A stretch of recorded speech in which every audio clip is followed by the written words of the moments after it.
Hey, I'm Melissa with Vintage Therapy, and I am here today with Danny of Vintage Therapy. And today's topic is about I have too much stuff. So, we talked on a previous episode about not having enough, not being able to find enough merchandise. We're going to go to the other side where I have so much merchandise, I don't know what to do with myself. So, Danny, what do you think? Um, I hear this a lot from dealers and collectors as well. And I think I want to like drill down into this topic.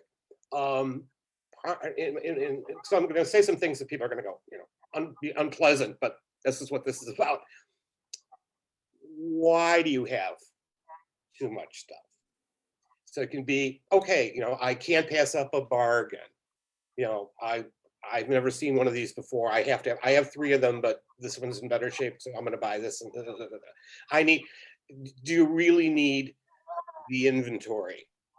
I think a lot of this business is feeling like I'm never gonna see this again. I'm never gonna get a chance to buy, which is simply not the case. And as we've talked about it, there's always more stuff.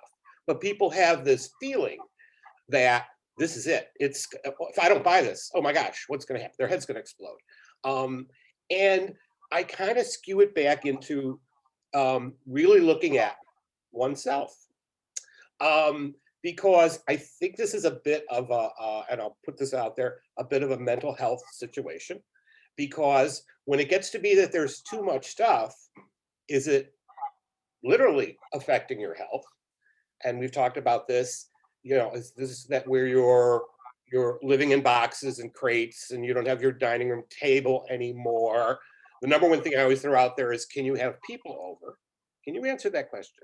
Can you comfortably have people over? That's going to be like, I have too much stuff.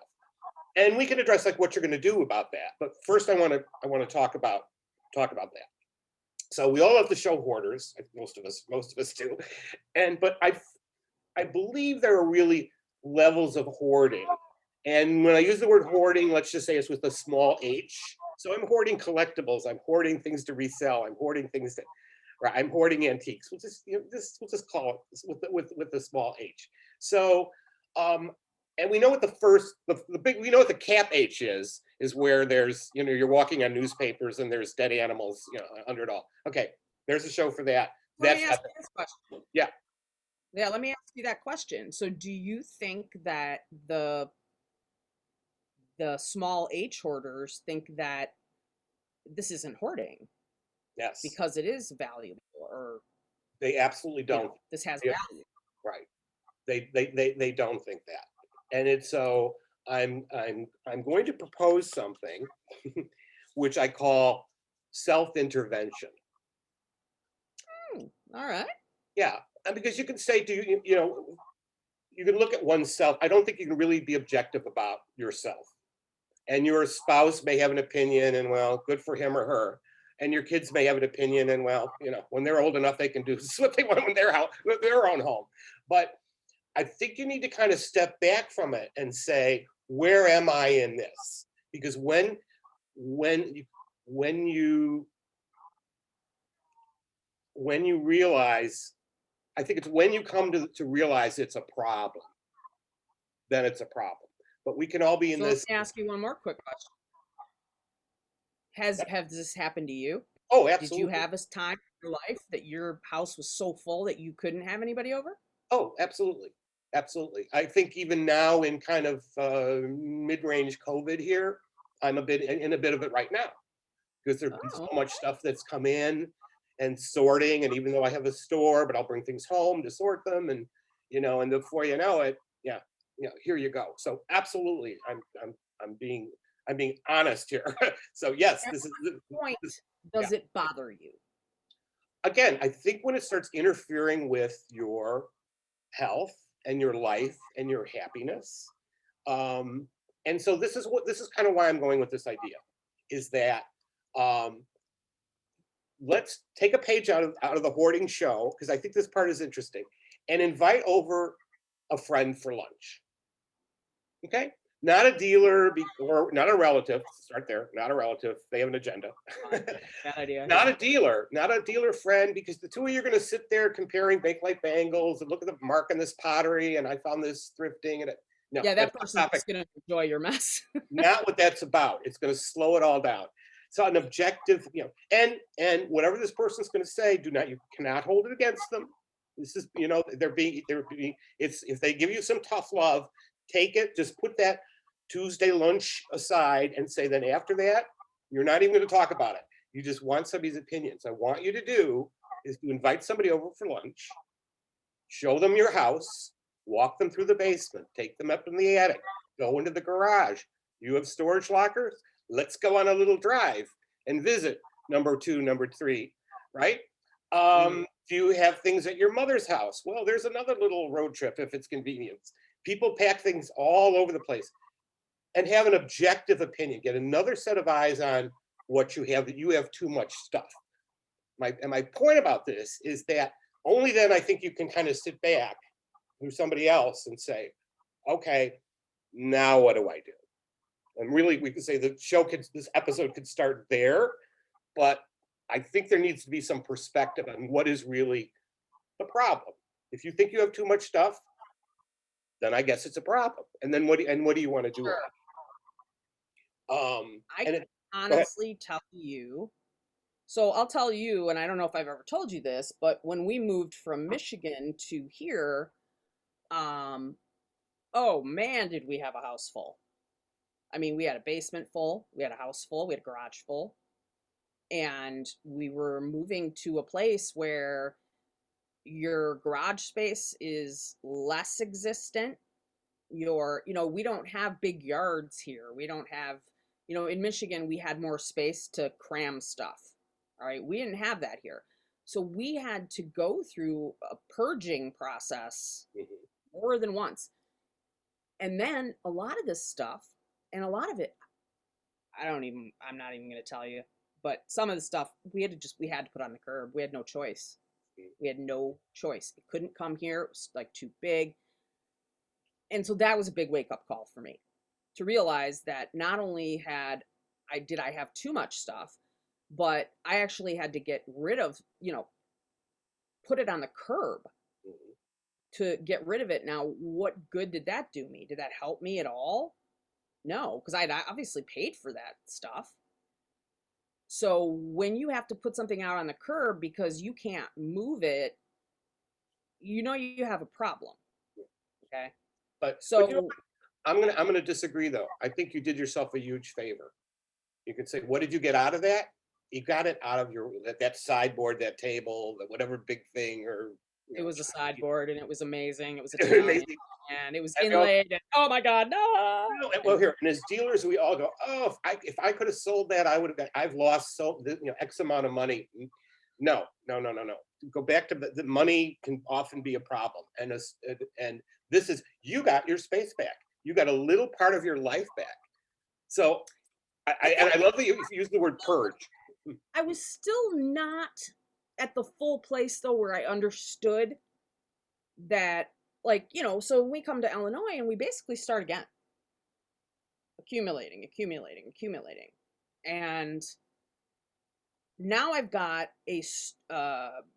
and I mean, when we first moved here, we were living in a duplex, and it was not big. There's 5 of us. We have 3 kids and us and all of the stuff. And I'm still, trying to get, when you move from most people never move more than 30 miles from where they were born. Okay. So when you have to move and do that big purge, my first instinct was reacquire, reacquire.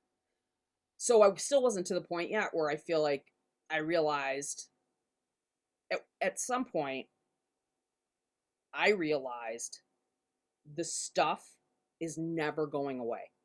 That was my big moment, my big highlight. Like suddenly I had a revelation that told me you can take a break and sell because the stuff isn't going anywhere. It's still going to be there when you get out there again. And that was kind of my big breakthrough, was there's still enough stuff out there.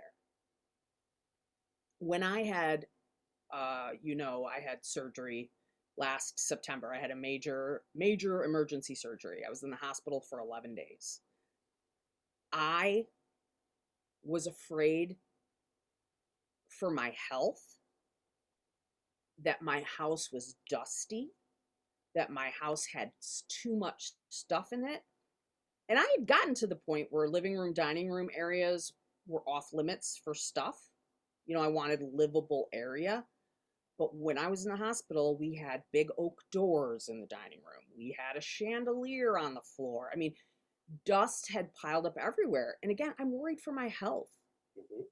because I'm worried about getting up and down the steps because there's stuff stacked up. So we had to also make a major change, which since then, that was last September, um, our living room and dining room is clean and is dusted, and it is, all of the things that if you had a major incision, that you're not going to get some dust in it and get some kind of crazy infection from all of this junk Right. that's all over your house. So what a wake up there too, It was like I was on the way to trimming and bringing that stuff down, but boy, was that the big lesson. Well, you bring up really the issue of it comes down to self-control. Like you're saying, I don't need to be shopping. I need to be addressing these things, which is how I'm going to sell these things. Or look, well, all Marie Kondo here, and with sorting, donating, etc. Um, but it's that self-control and a health issue, which is what we started with, going when it's affecting your health. That's it. That's the line that you cannot cross. And then you also have to consider who you're living with. This is not. I've often said I wanted to do a book that would just interview the children of antique dealers, because Really, they always have stories, and they're not always bad. A lot of them become, hey, they get the bug and they're helping mom and dad at the flea market or whatever, and that's how they become dealers. That's why they're generations of dealers. There are also people who feel they were rather abused by, physically per se, but abused in the fact that they had to live in that environment. And you certainly see that in the Hoarders show, and they'll have some it's kid a in it. weird environment when you Yeah, think about it. yeah. So I really need to be aware of it. So that's the So the how do you get that self-control? I mean, what do you need to look for in yourself to get that light bulb moment that says, I don't need to go out this weekend. I can sit here and sell or sort or clean and price.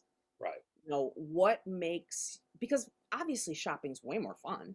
I mean, Yeah, it's way more exciting. That's the whole part. We know we all love the thrill of the hunt. right.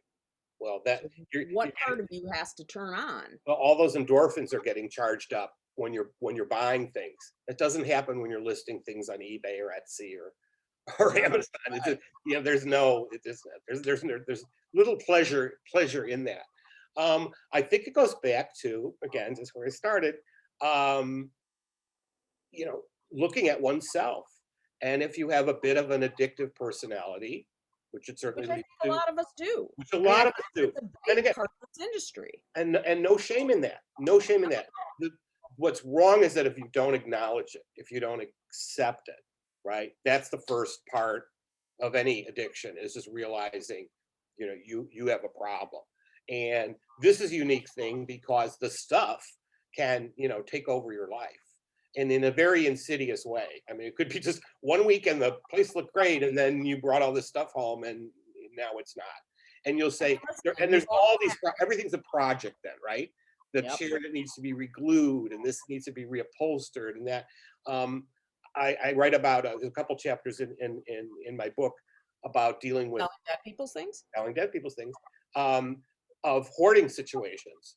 And the one which really affected me, and I think kind of triggered part of my problem, was that this was an estate, that it was someone that I knew very well, that I was kind of dragged into and didn't want to, for that very reason. Yeah, and so I'm sure dealers can understand this too. If you're going to a estate sale, you're so separated from that whoever's stuff this was. Totally, you don't know anything about them, and it's way easy to go make decisions what you're buying, what you're not buying. Da, da, da. But if you know the person or knew them well, it's on a whole other level of agony. And then, of course, this is a situation where the family was stuck. There wasn't anybody else. Nobody else would come and look at it, and they didn't understand.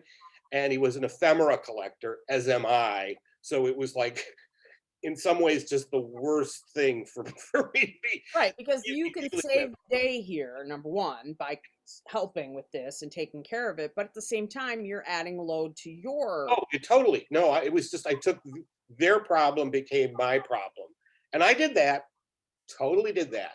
And as people know, paper moves very slowly. Oh my gosh! I mean, this Yeah, is it's one of my favorites too. I get it. I yeah, love. yeah, Yeah. and yeah, and I'm the kind going like, wow, this is be a great piece of advertising for the store. This is something I'd like to write about. This is something I want to sell. I got 16 reasons why I need to keep this thing.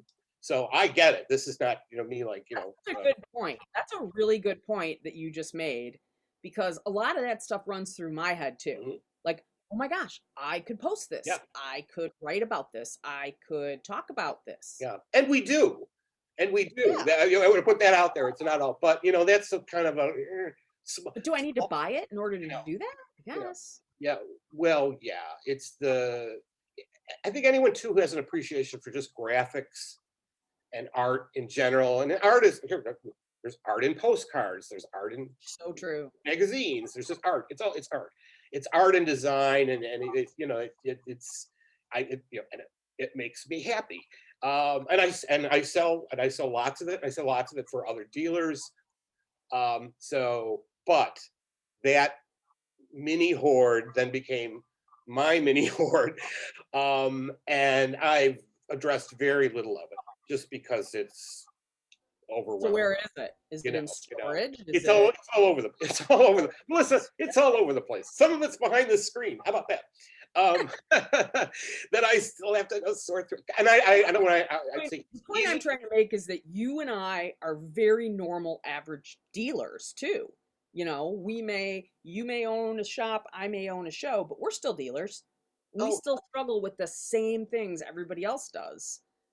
And absolutely. I guess Yeah, yeah, yeah. how do you get to that point where you just say no?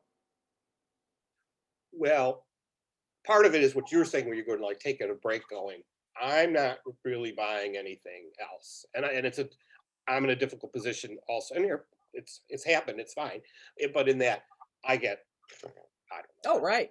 I get emails constantly. I get texts constantly, and most of it I turn down, or I turn to other people. I always try to. I think I mentioned this before. I try to make referrals.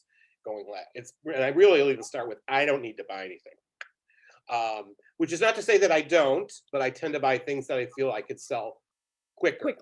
And it's not going to be paper. I really do not. I do not buy paper, and I really don't collect like I used to, because I don't need. I don't need to be. That's not part of my life right now, and I just kind of have to put that, aside. But I do want to address though the bigger question when people just saying, they have too much stuff, and it really still comes down to, it's the nuts and bolts of throwing stuff out, even if it's at the curb, and letting it go, and not driving yourself nuts that you've lost money. Because again, as we Sure. talked about on other episodes, you are not going to make money on everything. Just No. accept that. Oh, it It should be a mantra, and there's nothing wrong with that. There's nothing you're going to make. tend to buy in groups, right? You buy in groups. Yeah, I buy in groups. yeah, So sometimes one piece can, pay for everything, right. and then the rest of it is profit. And then you can get to a point where, like, all right, I can bulk up the rest of this and sell it as one Yep, right, one group or right. whatever. Which is what So I try to do. Yeah, I try to do that too, and it seems to help. yeah. And it also takes away that money edge where you're like, I didn't make enough, and I can't. I gotta hold this now because maybe someday I will make it. Yeah. No. Put together some box lots, and get it to an auction house that you like. And I mean, listen, if it ends up going for $5 or $10, that's $5 or $10 you didn't have, right? And it There's moved it on to somebody else without and it's bringing it out of into your land. life, right? And it's not like you didn't have a you were the first one to go through it. You know, you got your first choice on it. So now, you know, you it's the wheat from the chaff, right? So you got the best part of it already, you know, let the rest of it go. And again, donate stuff. Yep. People, you know, hello, where do you think where do you think this stuff comes from in the thrift stores or auctions? People are consigning it to an auction. People are donating it to a thrift store. Dealers are. Dealers who don't want all this clutter, you know, in their life. Get receipts, take the deduction. If you're doing this professionally, you're going to need it. Most accountants who deal with the antique dealers are pulling their hair out because it's a weird business.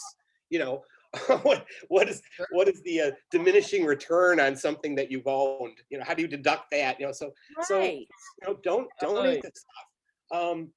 There and you know, here, give things to people. I feel is kind of giving, like taking your problem and giving it to somebody else. So I'm not a big fan of that, but Well, I mean, I will say this goes, so we've talked about dealers who can't find enough stuff. mhm, I can't tell you how many times I have given things to dealers who can't find enough there you stuff. go. There you go. And I'm happy to do it Yeah, because, again, I've made my money on this.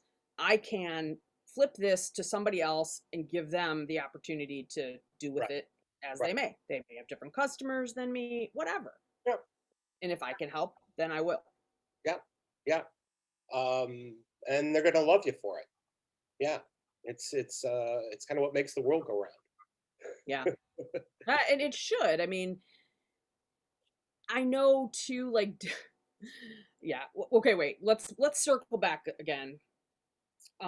We wanted to talk about how to deal with this. So first, you want to look inward, and you want to really take a look at yourself in the mirror. Well, and You get know? another set of eyes on you. Yes. And That's and if you're afraid to invite somebody over because you know that what's going on here, then you already know. right, right. Okay. And so explore that. Explore that. And realize, see, I was so fearful that I mean, there was like literal fear that I'm not going to find something if I don't go out. Like, what if there's nothing left? Right. Like, what if I miss it all? And I realized it's been 22 years. Never has there been a time No. at any point where I cannot find stuff. And now we've talked about this too. You've got the boomers retiring and you've got them downsizing their parents at the same time. We are going to be flush with stuff for quite a while. Yeah. Quite a while. So that's something to look at and look inward. And if you And know you're afraid to invite somebody over, okay, that's number one, you know you've got an issue. So what are you going to do about it? right. From what I'm hearing, especially with the real estate business, is that since there's been this kind of boom because of COVID and people selling their homes and buying new homes and having homes built, there's just stuff flying like everywhere that has never been seen before. People doing clean outs and estate sale companies, and everybody I know is busier than ever. I'm sure that's the same, you know, for you. Yeah. Uh, so the whole notion of like, oh my gosh, I'm not going to find anything. It's going to dry up tomorrow. Stop that. That is irrational. It's It is irrational. And let's that is just irrational. call it what it is. That's irrational. So, which again, as we started, you just need to look from within and say, start a dialogue with yourself about this and saying, okay, or even that going, is this the kind of house when they're having an estate sale?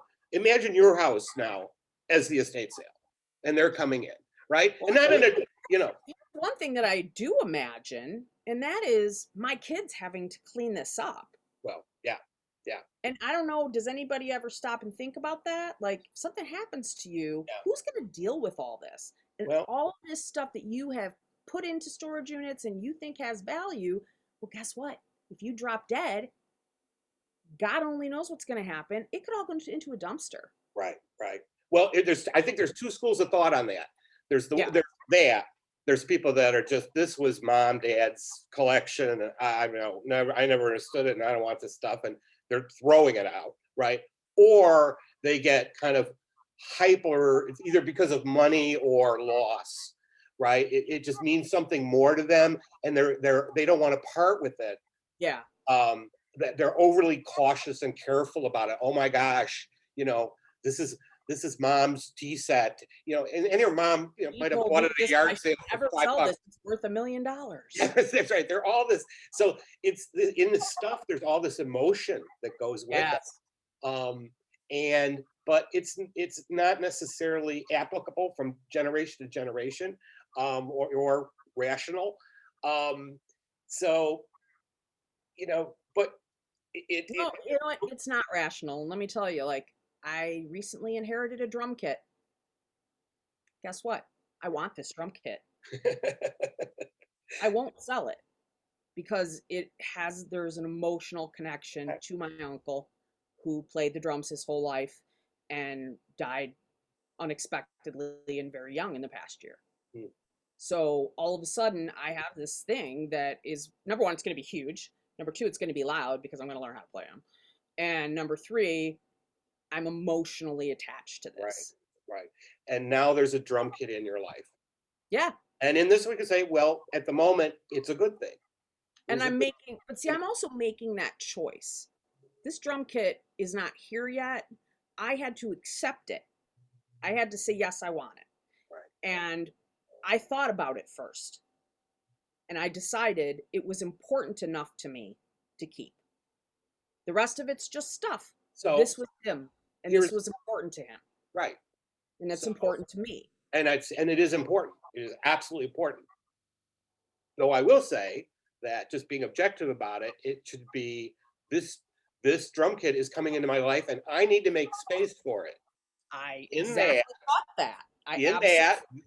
Some of these things need to go. However you want them to go, they need to go. Because that's the mistake we all make, is we just kind of piled. There's drum kit after drum kit after drum kit. I'm not diminishing it. I'm just saying, but things come along, I can say this is the first time I've ever done that. And the first time I didn't jump, I did think, and I had to go through the emotions of it. And then I had to go, all right, I'm going to clean out a corner because I want it. And it's going to be mine. Yeah. And I'm going to take care of this because this is what he would have wanted. And it would make him happy. So it's just kind of an off the wall thing, but I knew better than to just immediately accept or immediately say, oh, I have, absolutely. Right. I thought about it. You thought about it. Yeah. Yeah. Which again is being self-reflective and conscious of the decisions that you're making. I think it's absolutely different when it's things that you're inheriting. Well, and some people though can't get rid of anything. Yeah. And it's like, I have had many a conversation where it's like, this is just stuff. Okay. The stuff, if you get rid of the stuff, it does not get rid of your memories. It does not get rid of, you are not throwing the person away. This is just stuff. Keep what is the most important to you and that, matters to you, and the rest of it is stuff. Right. Right. And that stuff, then define the stuff. Is it merchandise that we're talking about, dealers that you're reselling? Yep. And then how are you reselling it? Where is that going? Are you gonna, is the stuff good enough that you can do a market, and then you're going to set up and do that? Is it stuff that's really more, you're going to do more like just really stuff, lower end stuff, but you still feel you can go? Then you're doing a flea market, and your booking is going to be, it's going to go in that direction, But again, are you donating it, which I really encourage people to do, again, to a worthy cause. I mean, there's a new thrift store opened up on Halstead Court called Out of the Closet, and the proceeds go to people with AIDS, HIV, and breast cancer survivors, right? And they actually have the pharmacy right there where they give meds out. Super clean place. They're lovely people. They need donations. They need Oh my donations. I gosh. mean, thrift stores Now, see, compete that's something that nuts. we should get the address of Yeah, that or whatever and put it in the I think it's show notes. outofthecloset.org, and there's a number of locations. It's not just the one, but I think it's a national thing. But Yeah. and I'm not a. We won't get into it. I'm not a fan of the Salvation Army for political reasons. People should Google that of why that is. It's out there. Mm. Don't agree with their thinking. But St. Vincent de Paul or your favorite charity, your favorite Jewish charity, it doesn't matter. You're doing something good. Sure. Doing something good, and you're going to feel good about that. And you're going to get that corner of your Right. bedroom back, and your husband, spouse is going to be, happier. So, there are solutions. The thing is, these are simple solutions. To me, these are like obvious solutions, and maybe many people watching this are going to go like, duh. Well, we deal with a lot of vendors who are city dwellers that don't have a lot of space. So, they're in a condo or an apartment and they have to rent space Yeah. to store things. So, that is a little bit different than if you lived out on a farm someplace and you had storage. But, I have seen many an outbuilding overflowing Yeah. with stuff that ends up needing to be pitched because it either gets wrecked or gets, See, weatherized or whatever. what storage lockers always concern me, especially if you're in a building and Me you have too. storage in the building and it comes with the apartment and all that. Okay, but it's very much out of sight, out of mind. When you're Yes, living it with this is. stuff, what the problem is. It's like, it's right here. This is the problem. I Okay, have to that's do such this. a good point. It's out of sight, out of Right? mind. And so then you get these storage lockers, which is a huge business. Oh my God, they're building those lockers everywhere, and will continue to. And it's a horrible thing for you to get into. Again, Horrible. horrible, horrible, horrible. Yeah, But I agree. what's funny is here and I'm using you as an example, and I've done it myself, where we're putting something out on the curb, and I'm going like, oh gosh, well there's $200, right? Yet the money we're spending on multiple storage lockers month after month, and they're like kind of, let's be honest, kind of Nazis. How are you recouping that? Right, but people rationalize that, and it's out of sight. It's that you don't even know. Do you even really remember everything that's in that storage locker? No, you don't. You Nope. absolutely do not. This is why, this has nothing to do with this topic, but I use clear bins for exactly what you're saying. Out of sight, out of mind is very big with me. Yeah, then you know what's in it. Yeah, because then I'll pay attention to it and I won't forget that I ever owned it. Yeah. And I was one of those people. I remember in my very early days of selling, I was on eBay and I would be on the message boards, and I'm hearing people talk about how they have stuff that they don't even remember. And I thought, I'm never going to do that. How in the world are they forgetting what they own? Like, oh, that's crazy. Well, let me tell you how crazy I am. I have plenty of things that if you pulled them out, I'd go, where'd that come from? Yeah. And I have a Bluebird cup and saucer from Salt Lake City, like a little restaurant wear type thing. And I asked him, I go, where'd you get this? He goes, I didn't buy that. Did you buy that? I said, no, I don't remember. I've never seen this before in my life. It's on my shelf in the basement. Right. It's like other people are living in your home and storing their things in your home. Yeah. Well, so that was what kind of made me want to also get control. Yeah. Was get control of what I have. Keep this area clean. It's like, I want to have Christmas. I want to have, I want to have things, and I don't want this stuff taking over my house. Right. So, and that I can never, ever have anybody here. Right. So, all right, let's recap.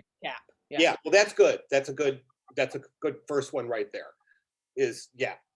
That make you get your space back so you can get your head back and you can deal with this stuff. At least 2 rooms, at least your dining room and living room. Start pick there. a couple of rooms. Right. Start with a room or two. And then make that off limits.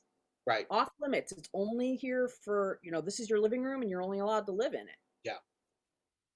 2, need to let go of just this perceived value of things. This tattered Life magazine, gee, it might be worth $4. It's not, because paper condition is everything. And then somebody's got boxes of them or rooms of them or whatever. I reference paper because that's my problem. But it could be almost anything. The people with all the junk jewelry and the findings. Well, you know what? I never know when I'm going to need that bead again. Oh Um, Lord. so you need to be letting things go and not beating yourself up about it.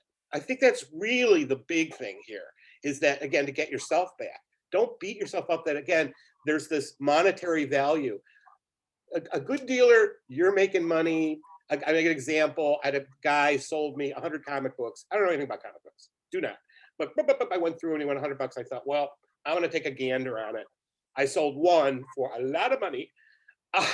And then I have 99 of them that I sell them in the store, and they're like, yeah, I don't know, $4 or $5 a pop. Yeah. Right Jim now, those comic books and, and selling, because if somebody's getting a deal and it's really a $20 comic book, I don't well, care. that's what's bringing people into your shop. Yeah, I don't care. If they Here, never find a deal, they're not. That's exactly. people coming I back. love the word value. I love the word value, but it can kind of bite you in the ass on that too. So, because I will say this in that, if in a year I'm still sitting on a dozen of those or 20 of them, I'm bagging them up off to the thrift store. They go, I totally made my money. I am happy as a clam, right? And I'll also say that for things that I bought that didn't sell at all. I'm making room for other things, and I Right. think it has to be even within your And own home. You're group making of room. stuff Yeah, can pay for another group of stuff. right. You're making room for a drum set. Example A. So Right. Again, just dealers, collectors, people have other questions for us. I think we've tried to address this. I think a lot of this is kind of common sense, but it's also some things that people don't want to talk We have about. common sense. I mean, let's think about this. We don't have the common sense on some of this stuff, or we wouldn't get this far. Yeah. And I think it's something that takes over, and it's like a snowball that's going down a hill, and you're gathering up moss and snow and stuff, and gets bigger. Yeah. And that's when you start to notice it. And we're embarrassed. Absolutely. Um, Absolutely. Because other people, normal people, don't get this. Yeah. We just seem like hoarders. Yeah. I'll say this though, for the normal people, for those that, and a lot of these rules are still applicable for them, but for those that have bought new things, Oh gosh. your dozen spatulas from IKEA or whatever, it's. Let me ask you this question. How many times have you seen QVC boxes stacked to the ceiling? Mm-hmm.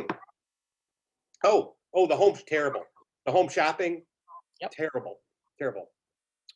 Yeah, not a fan. So there is something about the acquiring of this stuff that fills something in you. Like there is something in there that emotionally feeds you by acquiring this stuff. Well, there's the notion that, we all have a big hole in our heart over lots of different things, our experiences in our life.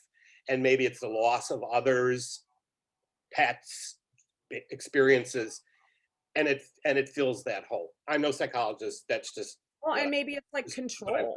I mean, it's a control thing. Absolutely, it's a control thing. I do say that nothing in your home got there on its own. That's so You true. created your reality, and I think it starts with that, and you can kind of expand out from that what your reality is. That I own an antique market, and you have and you run an antique show, or whatever it is. It kind of expands out from that. But nothing in your room, in your home, got there except by you. So you made those conscious decisions, and then that is your reality. True. And I think sometimes we're not happy with our own realities. No. I mean, obviously that can happen to anybody. That doesn't. It's not just antique dealers.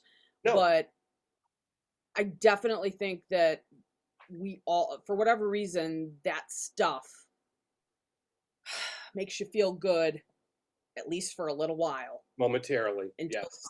Yeah. Right. And it's like, what do you do to make yourself feel good in the event that maybe this isn't the best time for you to go shopping?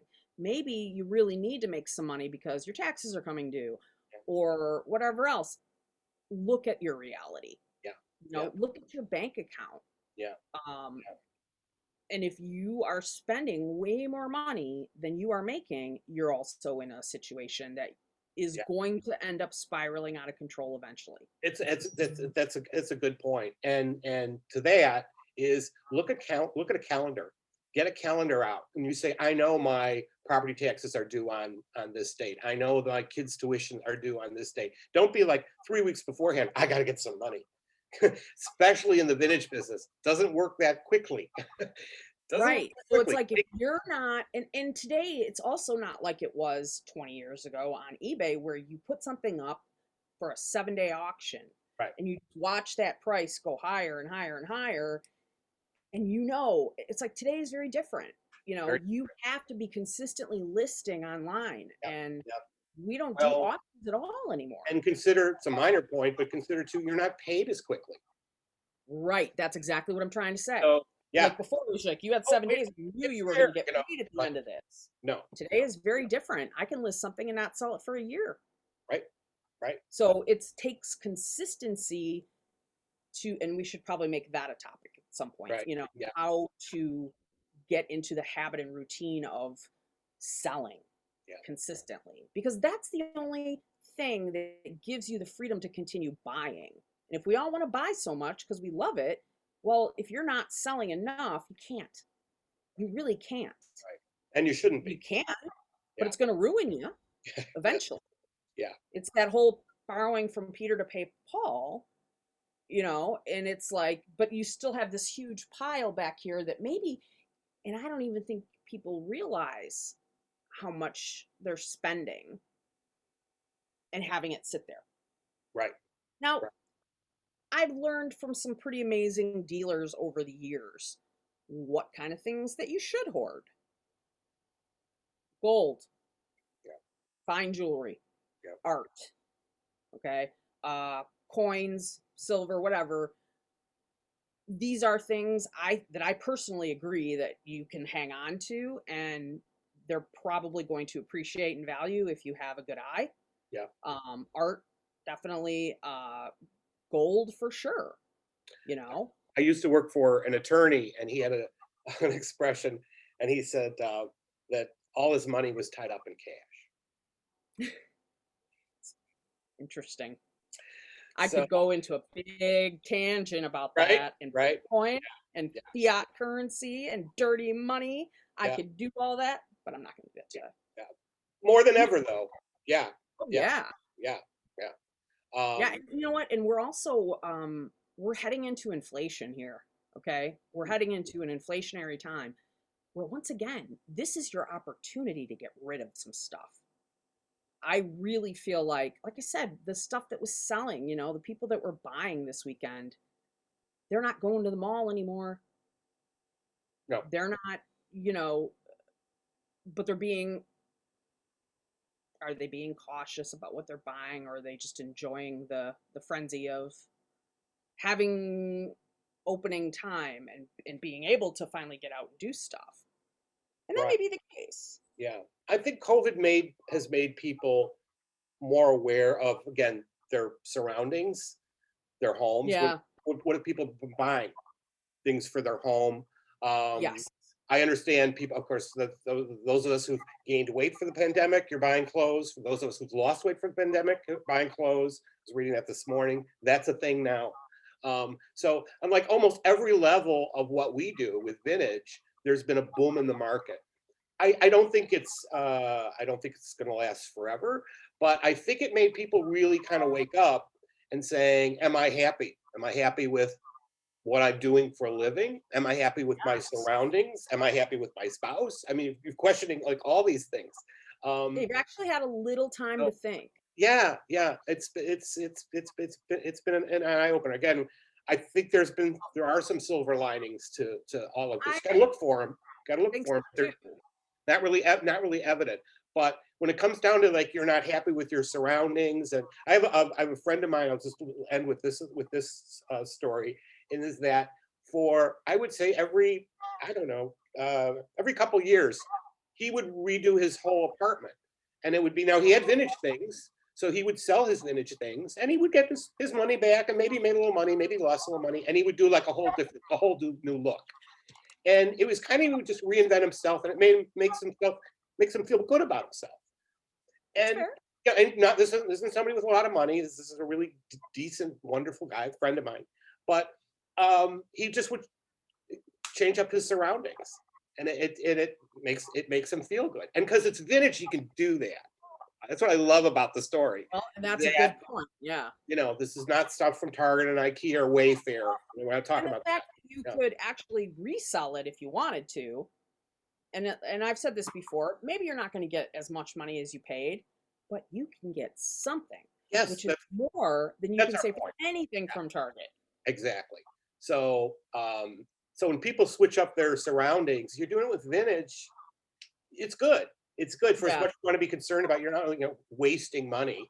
You're going to get part of it back, especially depending upon what it is that collect. I mean, I got to admit, there's things that we sell. I'm just kind of shocked that people buy, but now there's a market for that. Things there are trends, right? And you put Yeah. the right thing. Trays. You know, you know By the way, pardon, I heard Sunday trays trays. Interesting. sold like crazy. Hmm. I was standing in a group with like three dealers, and I said, I sold every tray I had. So did I. So did I. Yeah, yeah. What is that about?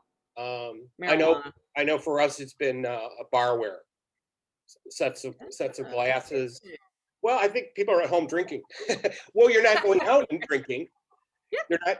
They're not at bars and the restaurants. We don't know what's going on now. So, and it's cheaper. I'm not encouraging people to drink, you're right. but glassware. Oh my gosh. Oh my gosh. And it go It's again. Some really strong numbers for unusual sets. You know. But whereas we always sold it, but not not like like last year. No, this. no, it's like just gangbusters.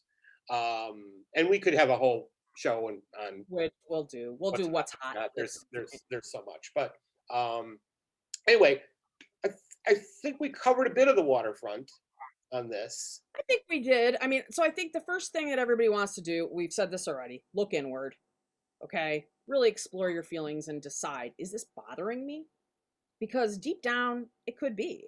And maybe you're just kind of brushing over it because you think, I have to do this because this is kind of what I do. Yeah, Um, you don't. You don't. There's not any shortage of stuff. You're going to be able to get it. You need to come up with a selling plan. right, Okay. Not a buying plan, a selling plan. right, Um, and it has to be consistent if you want to keep buying. And right, that's what you have to tell yourself, you know. It's not accumulation is not the object of this business. It's selling. It's buying and selling is the object. That's what we do to make a living. right. So if you're going to continuously put things aside, you got to stop and think about that. You could maybe spend the next 5 weekends selling stuff, not buying. And I know that may sound horrible to you. Um, or maybe you put together a plan where you don't buy anything after September Mhm. until March Yeah, and you take that middle time to sell. Come up with a plan yeah. because I know that the people who are in this business, we all genuinely love it. And we're not millionaires. No one in this business is making a fortune, including me, including you. I mean, I don't know, maybe you are. Maybe you are some zillionaire. But yeah, I mean, this is a business that we do because we love this. It's not because it is the world's most profitable business. Right. Okay. It's definitely a labor of love. And I think that's the case for a lot of us because I mean, I don't know how many people are making big bucks doing this. Um, but we make enough and we do enough to live and do what we love and stay in it. And I don't know. I think you and I, the point of this is just to try to show people that we're normal and we're human and we have the same issues as all the other dealers do and everybody else in our industry. And, we just want to help. Yeah. If we can help by telling our stories and things we've done, maybe that will help somebody else because things have been so secretive in this business for so long. Kind of want to blow it out and just blow it wide open. I totally agree. I totally agree. And I also feel, this is shout out to the both of us. I think that's why we're still here, Yeah. because because we're open with this. Yeah. I'm with my dealers. I mean, I probably mentioned before, I give out lists of what they should buy. This is what's hot. This is what people are asking for. I don't know anybody else who does that. I think everybody should, because it creates more of a community. And I mean, for my dealers, they just love it. How are you finding out what they're looking for? I mean, Yeah, are they calling and just, do you have a I, list at I'm account? just listen. I listen to my customers. Just listen to your customers. And honestly, whatever business you're in, just Yeah. listen to your customers. Now, you're gonna get all kinds of goofy requests, and you just put those aside.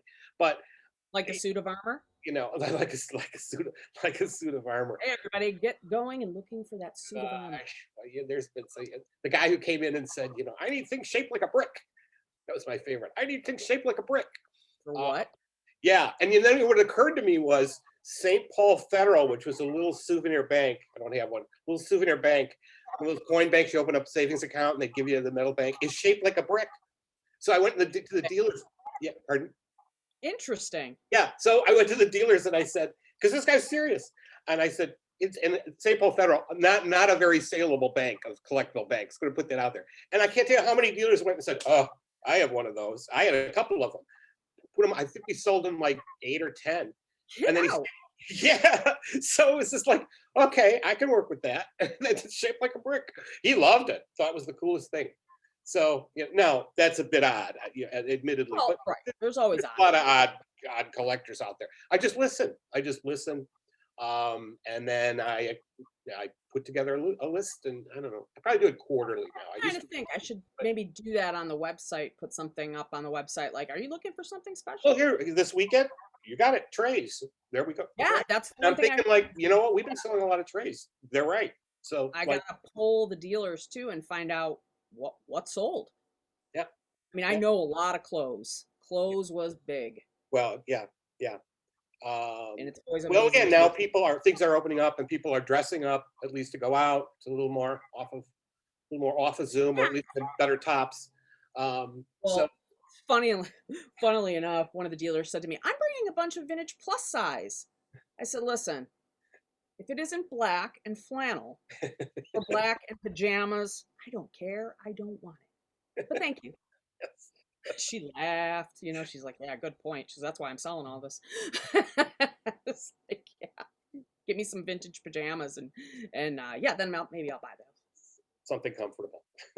For sure. Yeah, it's like, again, it's our COVID comfort Yes. Yeah. that everybody had to find that comfort zone. And see, I still think that we're in the process right now where I think people are.